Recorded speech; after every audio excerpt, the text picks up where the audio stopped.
দামে কম এবং মানে ভালো হওয়ার কারণে চট্টগ্রামের আঞ্চলিক মুরগির খামারের ডিম, মুরগি ও বাচ্চা রয়েছে ব্যাপক চাহিদা। তবে প্রতিষ্ঠার ৬৮ বছরেও আধুনিক প্রযুক্তি ব্যবহার না হওয়ায় এই খামার থেকে কাঙ্ক্ষিত সুফল মিলছে কম।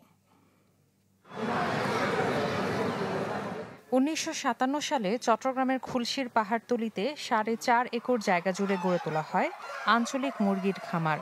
বিগত কয়েক যুগ ধরে স্থানীয়ভাবে আমিষের চাহিদা পূরণ এবং আত্মকর্মসংস্থান তৈরিতে ভূমিকা রেখে চলেছে সরকারি এই খামার। এমনকি সারা দেশে ছড়িয়ে পড়া দেশি সোনালী জাতের মুরগির উদ্ভাবনও হয়েছে এখানে। তবে ৬৮ বছর পেরোলেও আধুনিকায়নের ছোঁয়া লাগেনি সরকারি এই খামারে। শেড ও যন্ত্রপাতি থেকে শুরু করে খামারের সব উপকরণ জরাজীর্ণ হওয়ায় ভাটা পড়েছে চাহিদা মাফিক উৎপাদনে।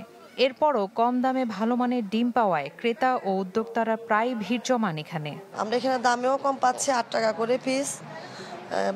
বাজারের দাম বেশি, তার জন্য আমরা বাজার থেকে নিচ্ছি না, এখান থেকে নিচ্ছি। ফার্মের তো অনেক মূল্য কম, খাইতে ভালো লাগে।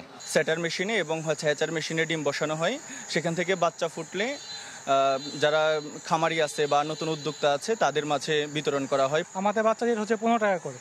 এই বাচ্চা আপনি যখন বাইরে থেকে কিনতে যাবে, এগুলো বাচ্চা ৩০ টাকা ৩৫ টাকা পাবে।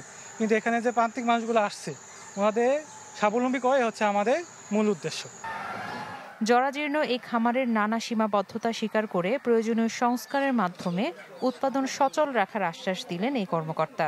প্রায় এক একটি শেডের বয়স ৩০ থেকে ৩৫ বছর। আমাদের হ্যাচারি মেশিনের ক্যাপাসিটি ৬২,০০০ যদিও, কিন্তু আমরা ১০ থেকে ১২,০০০-এর বেশি ডিম ফুটাতে পারছি না।